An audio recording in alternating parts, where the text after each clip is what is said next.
Texas A&M takes on the Florida Gators in Kyle Field in a night game in College Station. We are going to give you our keys to the game coming up.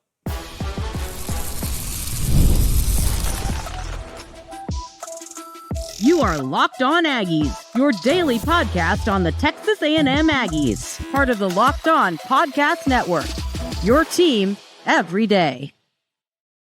Welcome in. You are locked on the Texas A&M Aggies. I am your host, Matt Galatzan, publisher of Texas A&M Aggies on SI. Thank you so much for making Locked On Aggies your first listen every single day. Part of the Locked On Podcast Network, your team every day.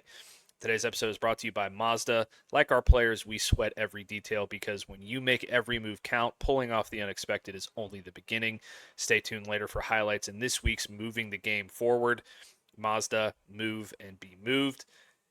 Harrison Reno is joining me today as, this is his third time joining me this week, and I really appreciate the time that he's taken out of his schedule to get us going here and help me move this show forward like Mazda.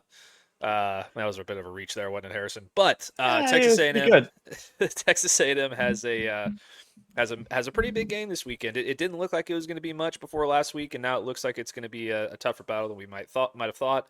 Texas A&M is favored by 7.5 against a Gators team that seems to have new life. We shall see. But there are a lot of things in this game that I think are going to make a big difference on both sides of the ball. You know, we could talk about DJ Lagway having this, that, or the other, or Marcel Reed, against that fearsome, at least last week, fearsome Florida Gators defensive line and that pass rush. But let's talk keys to the game, Harrison. And I think the first one here is pretty obvious if I'm Texas A&M. You got to stop Jaden Ball because that guy is a bowling ball, but he's a bowling ball on a sheet of wax. He can move. He can move side to side. He's very hard to lock down. Even when it seems like you have him wrapped up, he kind of slips away. Very, very tough. Very, very good, explosive running back that is the kind of running back Texas A&M, as we've said on this show all week, has had problems with this season. Yeah, and Matt, that kind of goes into my second key. We'll make this key 1B because I can come up with another one real quick because I think this kind of goes hand in hand. You're gonna have to tackle an open space. And when you get a chance to wrap them up for negative yardage, you got to bring them down.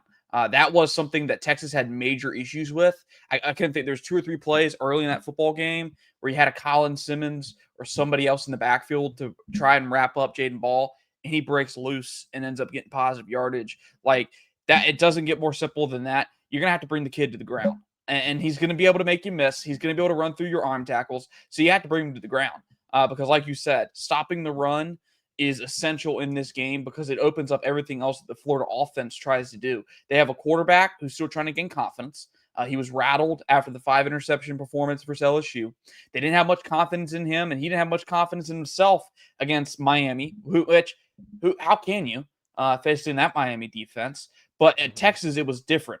You started to see a different version to DJ Lagway. May I say the version of DJ Lagway that we expected to see. The guy was confident. The guy was ripping the football. The guy was quick with his decisions and had like one of the more crazy arm angle throws, sidearm around pressure on a key third down in that football game. Like that was the DJ Lagway you were expecting. So for me, Matt, to kind of bounce off that, it's, hey, one, you're going to have to stop the run. And the way you're going to do that, one being, is you're going to have to take advantage. When you have them beaten in the run game, when you have them for a negative play, you have to bring the guy to the ground. And I know that's something Aggie fans have seen out of their defense in years past. You give up some explosives because you miss some tackles. Hey, if it's one-on-one between the safety and the safety whiffs, it's 60 yards to the goalpost, and you're banging your head on the end zone. But for me, I guess secondly, Matt, second key to this game is I want to see Texas A&M's defensive staff flex some muscles here. I want to see some things where they're trying to confuse DJ Lagway on the back end. Don't be too simplistic. Yes, simple's always sometimes better. When you have the better players, you don't have to be as complex because you have more talent. A&M has the more talented team, I think. And I think that still rings true. I don't think it's a large gap, though. I think Florida's really good, and there is still a little bit of a gap there, but it's not as wide as maybe it should be, or as you would think it would be. But let's get some mixing and matching on the back end. Let's give him some different pictures pre-snap than when he gets post-snap. Let's try and confuse him. Versus Texas, you saw that a little bit. I know one they had the double mug look, looked like man, and post snap it turned into like a little like cover two zone. DJ had an answer there, and he made the play. It was actually that play where he had the crazy arm angle throw. But don't give him the same picture. The one thing you want to do to a young quarterback is you want to make him have just a little bit of a doubt, even if it's just for a half second of doubt when he goes to rip that football. That can make all the difference in the world. So I want to see them get a little bit more complex and maybe show him some things that turn out not to be what they look like pre-snap, because that's probably the best way you're going to get him to hold on to that football and maybe even put that football at risk. Yeah, no, I love that idea. Trying to confuse a young quarterback. We've seen that a bunch this year from different teams. Ohio State did a great job with that against Arch Manning. Oklahoma did a great job with that against Bryce Underwood. Name escaped me for a minute. I thought Texas A&M to a degree did that pretty well against CJ Carr at times. Things were a little leaky at towards the end of that game. Ended up being pretty high scoring, but and Miami did it to DJ Lagway too. So he definitely can be confused. LSU as well. So I like that. Be confusing, disguise coverages, stunts, twists, those kinds of things, sim pressures, all that different stuff. I like that a lot. Let's And talk A&M offense. does sim pressures really well. Like that They was do. something we saw. Was it the Auburn game, or maybe it was Mhm. last week's game where they had some sim pressure looks where they only sent 4 and they still got home. Yeah, Sorry, but go absolutely. ahead. That's something they excel with for sure. I want to talk offense now. And for me, with Texas A&M, after watching that Texas game last week, uh, it kind of depends on how Florida approaches this game, I suppose, because they did not believe in Texas's ability to protect against just 4 down rushers. They did not believe in Texas's ability to run the football. I think that those are two things that you really can't take for granted for Texas A&M because they have an elite offensive line and an elite running back unit, and they run the football particularly well. So I think that regardless, this Florida defense can be got deep. If you can get behind their defense, you can make some big plays. And Texas was trying to do that time after time after time, and it just didn't work for them. I think that if this offensive line can protect Marcel Reed like that, like they have all season long, that they can take advantage deep on these, this battered and bruised Florida secondary, and this specifically those safeties, and hit some big plays deep to Mario Craver or Casey Concepcion or one of these other guys, because that's how this offense thrives. Harrison is with the explosive passing plays and the explosive plays, and this defense can give them up. Yeah, they can. They can be gotten at. And you saw Texas did a rather decent job of designing some deep shots. Like they were there. Protection wasn't able to hold up, so he didn't have enough time to get the ball out. You would imagine A&M has what it takes to hold up in protection and allow Marcel Reed to get the ball out here. But for me to kind of go off that, Matt, I think this is a game where you try and get Marcel Reed involved more in the run game. Maybe you design a few more run plays for him because again, creating hesitancy in a defense and specifically a pass rush, you don't want them. You want them not wanting to get up field because they're hesitant because they know if they leave a gap, if they don't rush with discipline, Marcel Reed's going to escape out, and you turn potential pressure into an explosive play for A&M. So for me, it's finding ways to get Marcel Reed involved safely now. Like, don't be mortgaging your season on Marcel Reed running it 20 times this game. But find some creative ways to get him out in space, because just like they've been explosive in the passing game and with the traditional run game, you have probably the X factor at your quarterback in his legs against a defense that Arch Manning kind of took advantage of with his legs, made some big plays. But I think for me this week, Matt, in terms of offense, you showed what you can do with Reuben Owens and Le'Veon Moss in the last few weeks. Now let's see a little bit more of the Marcel Reed package because he's been impressive downfield. He's grown as a passer. We've seen that, and let's make people not forget that he can also make some plays even without the passing game. Yeah, absolutely, absolutely. I look so. The thing with Marcel Reed running the ball, and but this is also something you could say about any team, is like he's not the biggest guy in the world. So if he takes a shot that he doesn't necessarily need to take, then that could maybe cause some issues. I don't think that would necessarily be a problem because he's also very elusive. But I do like the idea of keeping that defense honest with running Marcel Reed a little bit more, with trying to establish a run in this football game, because that will bring the safeties in and that will allow you to take those shots deep. So I really like that, Harrison. That's a good shout there. The other thing, and it kind of goes back to that as well, is establish the run with Le'Veon Moss and Reuben Owens, right? These are arguably the two best running back. Like, this is the best running back tandem in the SEC, I think, bar none. One of the best running back tandems in college football, period. So getting those guys going will open up everything else for your offense. Yeah, absolutely. And you have two, like you said, two of the best running back tandems. We saw Reuben Owens find some explosives in the run game last week. It's really starting to open up. It felt like a little bit of a slow start for the run game, but I don't know if that was so much A&M just wasn't wanting to put as many carries on their guys early, or if they just simply didn't need to. And they were just able to throw it all around the yard. Now, as you get deeper into SEC play, you're going to start seeing A&M's probably going to try and be a little bit more balanced in terms of, hey, if we got to take the air out of the football and run it 20 times this game to ice this game, like they're probably going to try and do that. So I like that as well, because Marcel Reed, Le'Veon Moss, Reuben Owens. I mean, hey, that's how you're going to try to ice this game if you're up late in the fourth and need to put the game away. Yeah, 100%. I could not agree more. All right. And you also limit possessions for Florida, which is the biggest thing. Like, yes. You put them in, hey, we have to pass situations because you're chewing clock on your end running the football if you're successful.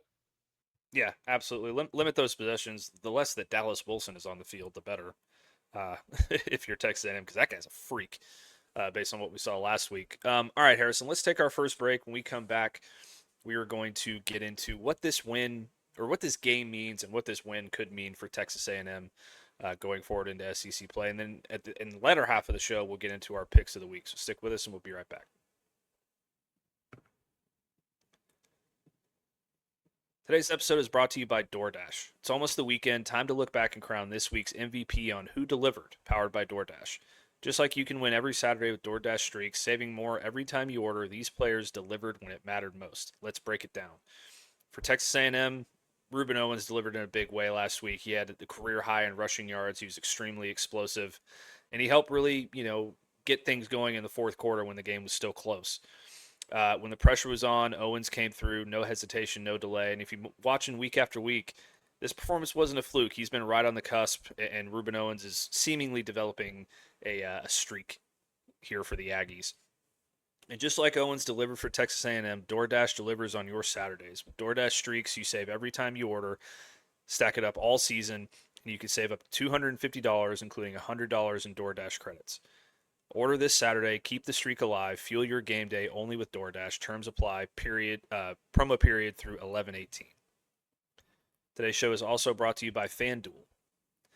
The NFL season is here, and FanDuel has an offer you don't want to miss. Right now, new customers can bet just $5 and get $300 in bonus bets if you win.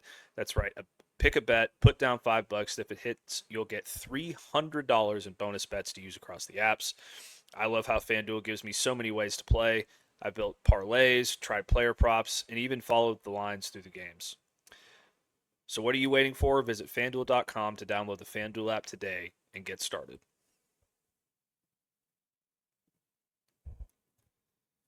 What does this win? What would a win here mean for Texas A&M? That's what I want to discuss now with my guy Harrison Reno. This isn't, I think, the game that many of us expected coming into this season. I think we thought Florida would be a little bit better in the record department, perhaps.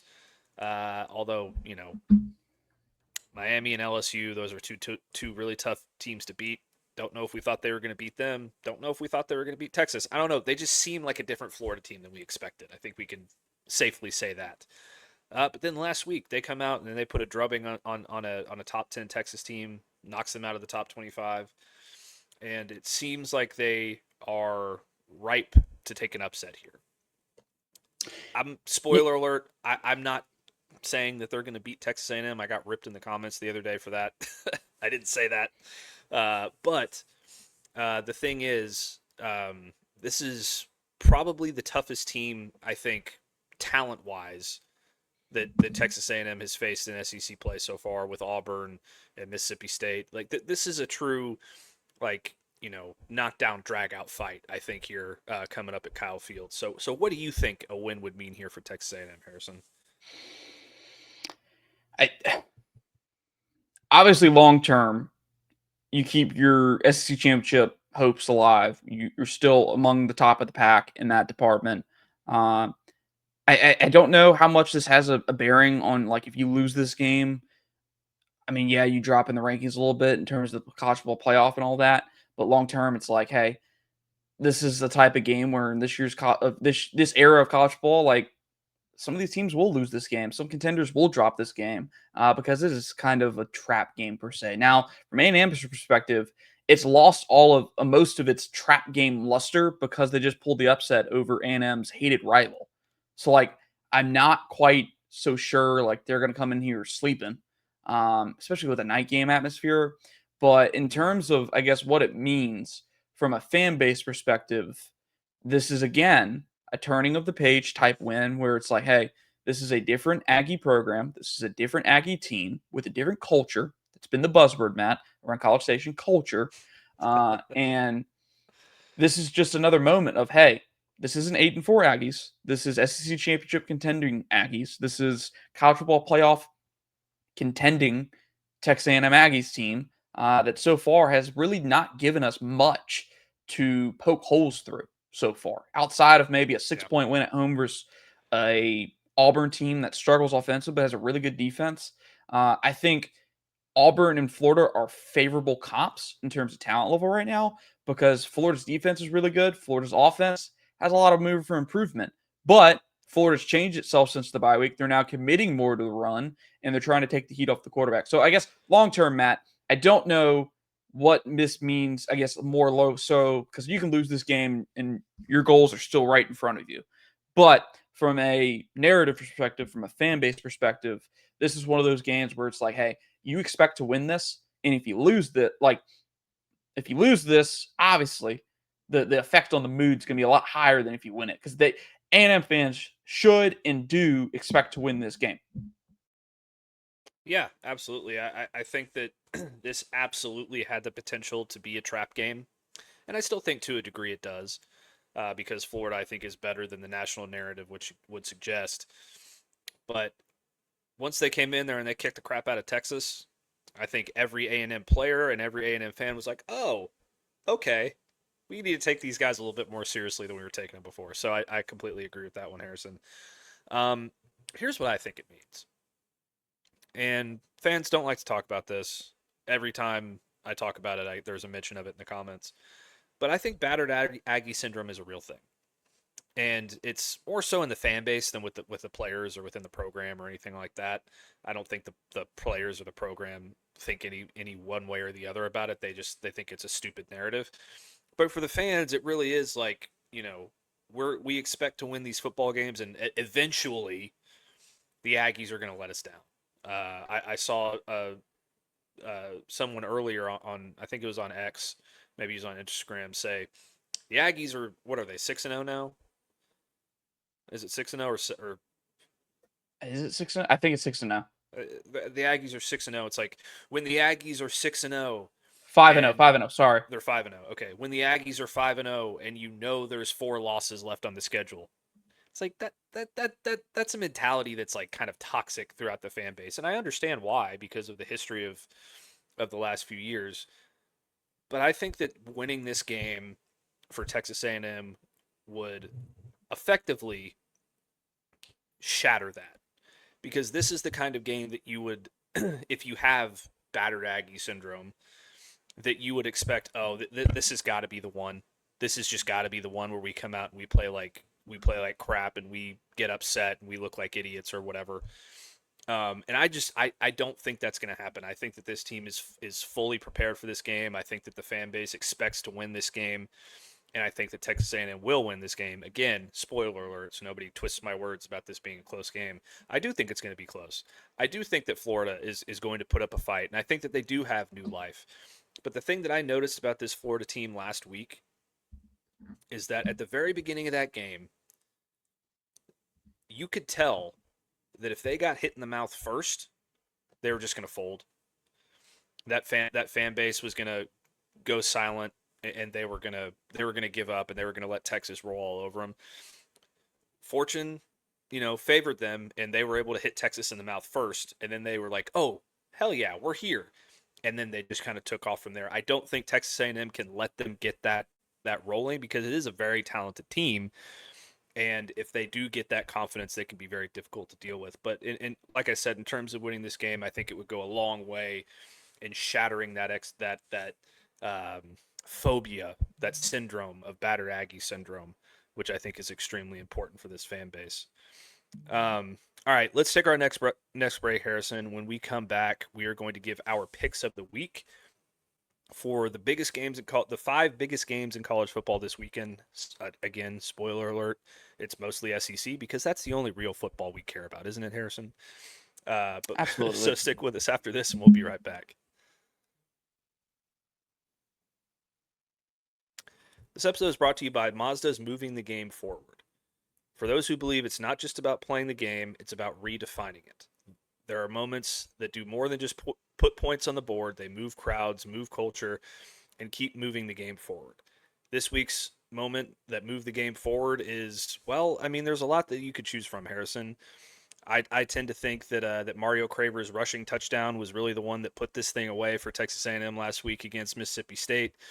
And it was one of those moments where it was just like, we got this. And it moved the game forward for Texas A&M, and they ended up dominating that game the rest of the way. And, when you follow what moves you, the unexpected is only the beginning. And just like there's more to every highlight, there's more to a Mazda vehicle. Mazda, move and be moved.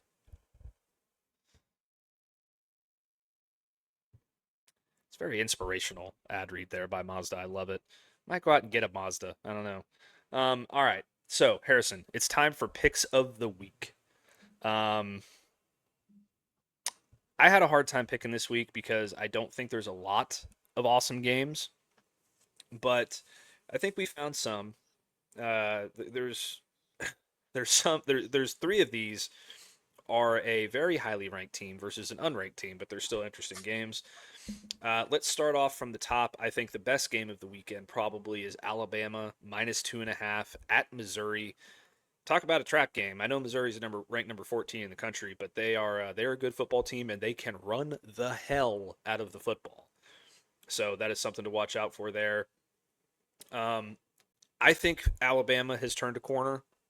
I think they have figured out their identity. Ty Simpson is playing like a Heisman Trophy frontrunner right now, and I get it. If his name was Ty Manning, he'd probably be already in New York just waiting to get the award, blah, blah, blah. But he's playing really well right now. So I am picking Alabama -2.5 against the Tigers. Look, I was confident coming into the week, really confident at the beginning of the week. This is Alabama's game, and nothing really is going to change my mind. But I tell you what, man, the more and more I watch Ahmad Hardy, the more I see Bo Perbula, I'm like, ooh. And the noon scaries, Matt. I'm like, ooh. And then Kalen DeBoer on the road. Ooh. Missouri 2.5's calling to me. I'm going to take Mizzou +2.5 as a dog. I'm not saying they're going to upset them, but I won't be surprised if this is a one-possession game late in the. I mean, I'm essentially throwing my pick away at this point, but I should be calling for the upset. But I'm gonna ride with Mizzou +2.5. Something about Columbia. I don't like it when I see a team go up to Columbia in a big time matchup. Tough place to play. Alabama's kryptonite so far has been the run game. Does Ahmad Hardy shorten this game a little bit? I think he does a little bit. I'm gonna take Mizzou. I'm gonna take the Tigers. Okay. We're already off to a hot start here, Harrison. All right. Oregon -7.5 against Indiana. I am double checking so that I don't screw this up. 7.5 Yes. Oregon. It is 7.5 Oregon. It is in Eugene. I think this is free money. Yeah. I think Oregon absolutely decimates Indiana. So I'm taking the Ducks all day. Yep. Ducks -7.5. Touch it and leave it. I kind of like the over in this game too. Really calls to me. 53.5. Yeah. Ducks all day. Yeah, I mean, I think Indiana is such a fraud. You scored 20 against Iowa. You almost lost to Iowa. Like whatever. Anyway, we'll move on. Uh, the game that some people call the best rivalry in college football. Some people, not me. I think it's Texas and Texas A&M, or Auburn and Alabama. But Texas and Oklahoma in the Red River Rivalry in Dallas. Texas comes in unranked. Oklahoma is ranked number 6. Texas, though, is favored by a point and a half. Um, John Mateer looks like he's going to play, but my question is, can he throw the football? Because Dr. Lee Galatzan, my father, he he told me that not only is Mateer going to be dealing with swelling and have a brace on his hand to help protect him, but he's going to have problems gripping the football more than likely, being 17 days as we speak now on Friday night. From a surgery. So I think even if Mateer plays, he's not going to be at his full capabilities, which will obviously benefit Texas. Uh, and it's weird because picking Texas in this game with the spread at 1.5 would technically not be an upset, even though Oklahoma's ranked number 6. I hate the way that people classify upsets by point spreads instead of rankings. I'm picking Texas in a close one, 23-21, whether Mateer plays or not. I just have a feeling. This one's weird. I feel like a maniac because I picked Texas last week. I'm gonna pick them again. I'm riding with Texas 1.5. It comes down to desperation, man. Texas needs this. They are desperate. They need it in a real bad way. Texas wins this game. Yeah, I look a lot like Florida had their backs against the wall last week. I think they woke up after getting their asses kicked up and down the field. And I think they come to play this week. And Oklahoma has a lot of the same issues that Texas does offensively as well. They can't run the football. Their offensive line is burnt toast, like you like to say. And the receivers just haven't really gelled quite yet. Mateer has just played hero ball for most of the year. And if he's not 100%, I don't think they could score many points against anybody, let alone a good Texas defense. All right. A team that Harrison knows very well. The Georgia Bulldogs, -3.5 against the Auburn Tigers. This game is in Auburn at 6:30 p.m. Central Time, a night game on the plains. Weird drunk stuff can happen on the plains at night, but they suck ass. Harrison, I'm taking the Bulldogs 3.5 all day long. Yeah, I think this is a close game. Cam Newton's getting his jersey retired at midfield at halftime. I think the atmosphere is going to be insane.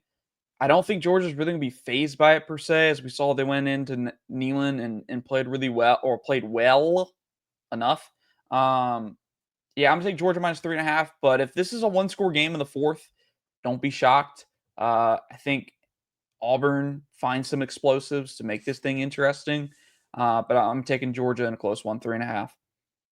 Yeah, I like it, obviously. All right. And now, the real game of the week. Texas A&M -7.5 against the resurgent Florida Gators at Kyle Field. It is another nighttime kickoff. Kanye will be blasting as the Texas A&M Aggies enter the field. Whatever. Anyway, I want you to go first here, Harrison, because I want to see what you think here. I have my pick already. I'm not gonna change it, but I just want to see what you have to say first. I'm going to take A&M in this one at 7.5. I wish the line was a little bit smaller because I'd feel a lot more confident about it. But at the end of the day, this game, who has the more explosive team? A&M still does, even with Dallas Wilson. I am terrified of what Dallas Wilson could do, impose to this line. Like, if he breaks free, Jaden Ball breaks free. Like, yeah, we're talking about probably a spread covering, moral victory for Florida in that sense. But I'm taking the Aggies -7.5. They've had my back to this point when I've picked them to cover, and they're gonna cover again. All right, I like it. I'm gonna go against you here, though. Ooh, Matt's the Aggie hater. in the Oh comments. God, here we go. The comments hate the host on every Locked On podcast. By the way, that's just like a trend. I don't know what it is. Off the bat, I want to say that Texas A&M will win this football game. Just saying they're going to win the game, so no one twists my words. I do, however, think Florida covers because I think their defense is very nasty. That front is very nasty. Jaden Ball is an absolute hammer. And Dallas Wilson is a dude. And DJ Lagway seems like he's figured some things out as well, thanks in large part to those two guys. So I think Florida covers the 7.5, but I think the Aggies, and I'm changing my pick a little bit from yesterday. I had it a little bit closer, but I'm changing my score right now. I'm thinking Texas A&M wins 27-20. And they just miss on the cover, but they win by a touchdown. And Texas A&M moves to 6-0. But yeah, by the way, we'll update our picks later in the week. I'm currently traveling right now, so I don't have our picks in front of me from last week. We'll get you caught up on last week. We'll get you caught up on this week on our Monday show, just to kind of get our records a little straight. Before last week, I believe that we were pretty close there, Harrison. I think I was 15-12. You were 13-14. So we'll have to go back and see how that shaped up on Monday. But that is going to do it for another episode of Locked On Aggies. Thank you so much for making Locked On Aggies your first listen every single day. But hey, it's another big moment for Locked On. College football fans, Locked On and Fire TV present College Football Kickoff, your ultimate college football weekly preview. Drake Toll of Locked On Big 12 leads the conversation alongside two-time AP Coach of the Year Gary Patterson, former college star Jesse Holley, and Locked On's local experts. It's a college football preview that only Locked On could do. Catch College Football Kickoff every Thursday throughout the season, only on Fire TV. Don't forget to like the video, subscribe to our channel, subscribe to our podcast. Give me a follow over on Texas A&M Aggies on SI and on X at Matt Galatzan. Follow Harrison on X at Harrison Reno, and we will see you next time. Everyone always hates the host, Harrison. It's just a thing. I didn't get to spread my Vandy propaganda this week or this Friday. Yeah, it's okay.